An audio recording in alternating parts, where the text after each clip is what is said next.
Welcome to Journey to Queendom. This is your season of reign, a season of shedding survival, releasing fear, and stepping into the woman who God called you to be. You weren't created just to endure life, you were created to reign in it. Let's begin. Hey, everybody, welcome back to Journey to Queendom. I hope you've been enjoying this season so far. I sure have. And today I want to dig a little deeper. Every week we go deeper and deeper and deeper into this journey to queendom. And we're focusing this season on our reign and reigning well. I've been sitting with something deeply personal lately. And honestly, in this season of my life, I am open to correction instead of being offended by it or afraid of it. And God has been gently correcting me, not pushing, not shaming, but just simply putting me back in alignment with Him, putting me back on the right path, changing my perspective so that I can see things in the way in which He desires for me to see them. And the correction has been this: Marci, lay down the need to win. Now, if I'm honest, that sentiment sounds wonderful in theory. But for me, as a person who's spent their entire life surviving, proving, building, fighting, carrying, achieving, making things happen, this is not an easy thing to grapple with, to release, and to be honest with myself, to admit that this is a part or a ruling part of my movement in the world, in spaces, in relationships. Because for a long time, winning really did feel synonymous with safety. If I'm ahead, I'm safe. It meant I matter, I belong, I'm valuable, I am worthy, I can't be ignored, I'm not the weak link. And as long as I'm ahead, then I am surviving. I didn't even realize how much of my internal world really was driven by me constantly scanning situations and rooms. Who is ahead? Am I on par with them? Who's doing better? Who's getting recognition? Should I be getting recognition? Does that mean I'm not holding up my end of the bargain? Who's moving faster? Who do I catch up to? Who do I exceed? How do I prove myself? And this constant scan for who's ahead, God gently revealed to me that it's another symptom, strategy, coping mechanism of survival mode. And when I really truly heard that, it really did stop me in my tracks, because I don't want my nervous system in constant scanning mode. I don't want it. And I can finally understand and see that I don't want it. Whereas before, it's just a thing that happened and kept me on this hamster wheel, running and running and running and running and scanning and competing and striving and going hard. And I am at a place in my life in this season of rain where I can finally understand that this thought of winning, constantly scanning, keeps my nervous system in constant competition, even when nobody is competing with me. And this mentality, it bled over into so many areas of my life, at work and finances and in my ability to create, in my relationships, in my parenting, and in my marriage. I realized I wasn't just doing this professionally, I was doing this relationally too. And that's the hard part, to face yourself and the truth of who you are and what you are in relationships. For a long time, I was a single mom with my first son. I was a single mom for almost 10 years before I got married. And before I got married and in my single mom bag, I carried everything. I made every decision. I protected, provided, managed, anticipated, handled everything. And now looking back on it, it wasn't because I didn't have access to help. It was because that's the only way I felt in control and safe, as if I made sure that I ensured this boy's safety, that I carried everything, that I was responsible for everything. And I was deep in the trenches with that. So that's what I carried into my marriage. It was dormant for a while because we didn't have children together. And technically, I could still navigate in that way of doing everything, making all decisions because that was my son. That wasn't our son. And in my mind, I would say, okay, I'm learning how to do this thing with a partner. So I'll ask his opinion about this or about that, or, give him access to my son to help me raise him now that I have a partner. But truthfully, I was still making all the decisions regarding my son. I was still protecting him, providing for him, managing, anticipate. I was still doing all of that, even with the partner. And so I was navigating in this way, and it really didn't stand out to me so much because I really believed that I was being a partner. I really did, even though I was still primarily making all the moves as it concerned my son. And this was dormant in me until we had a son together. And that really did turn on the light. It turned on the light, friends, because that's when I started really having difficulty. I realized that I did not partner well. I realized that parenting was not all on my shoulders and mine alone. And I realized that there was this competition that started to kind of show itself in me. And it wasn't because I didn't love my husband, of course. And it wasn't because he wasn't a good father. It wasn't because, you know, I felt more suitable. Well, I did feel more suitable to raise him because that's the way in which I was used to parenting. But it wasn't because that was true.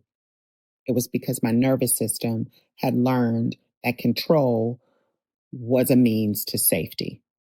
And I was after safety at all cost, right?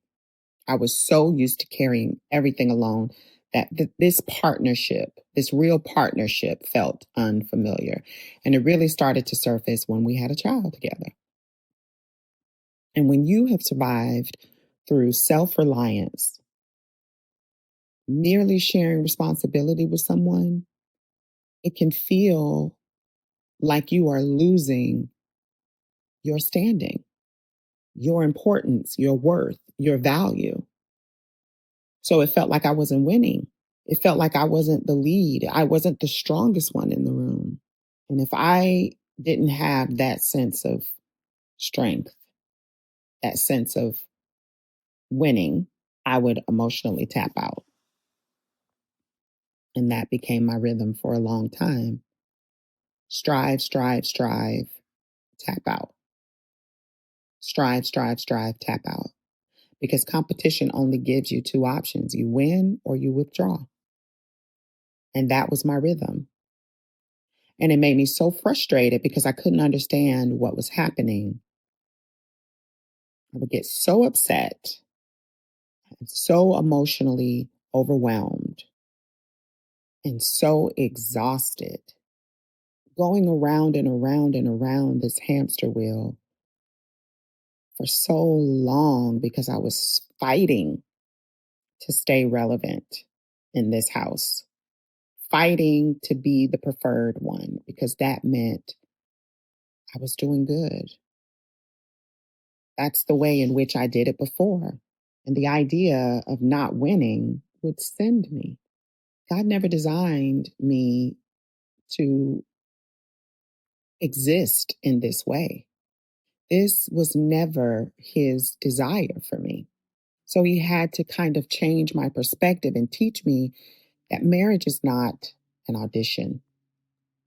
Parenting with a partner is not about competition, and work is not a battlefield for worthiness. And these things may sound obvious, and they sound obvious to me. And I swore that I knew and understood these things. But my nervous system clearly was communicating to me something different. And once the work started with the nervous system, and this journey to queendom that God really propelled me on, I learned that this life that I lead, the things that I'm after, it's not for me. It's not my harvest.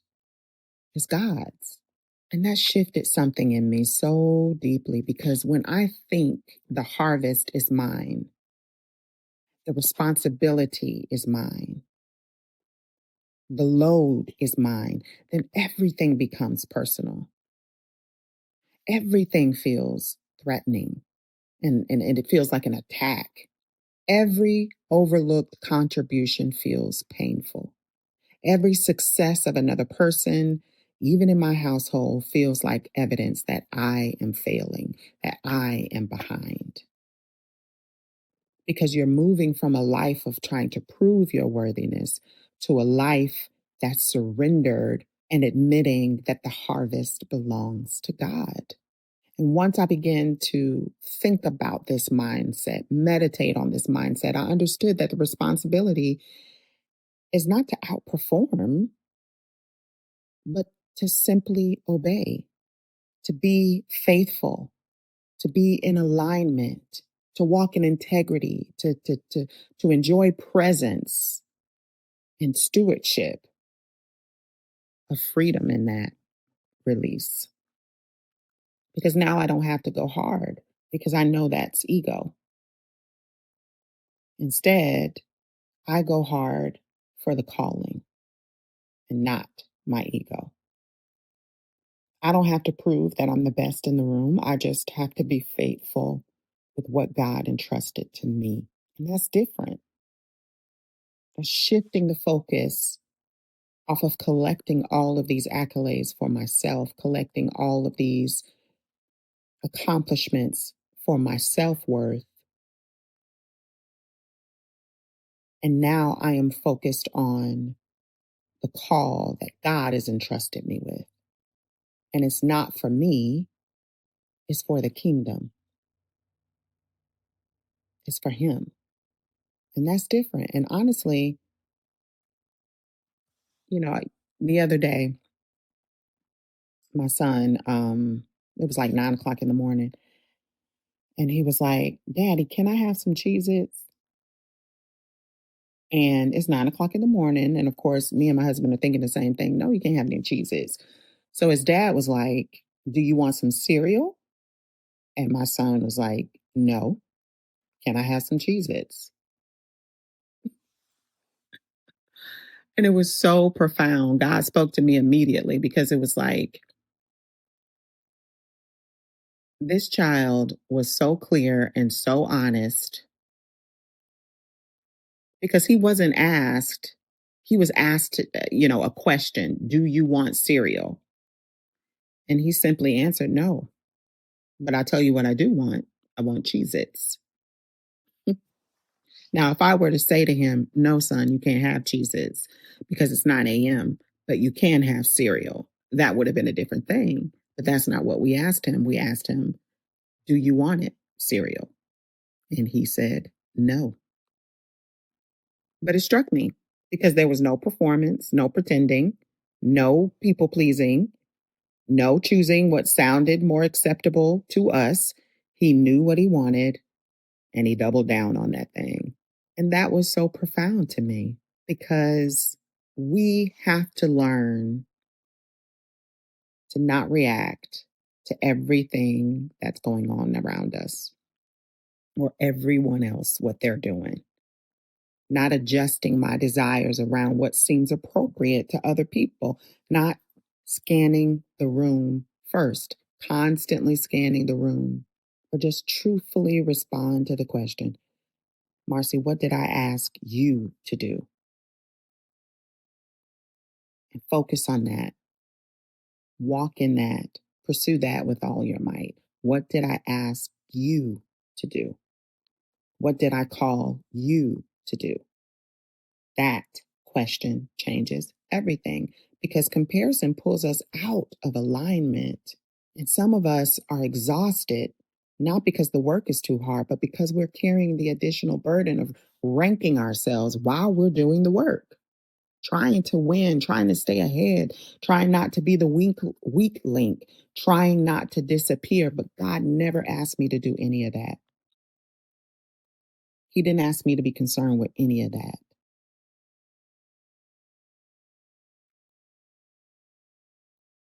The real victory is just staying present in the what did I ask you to do, Marci? Because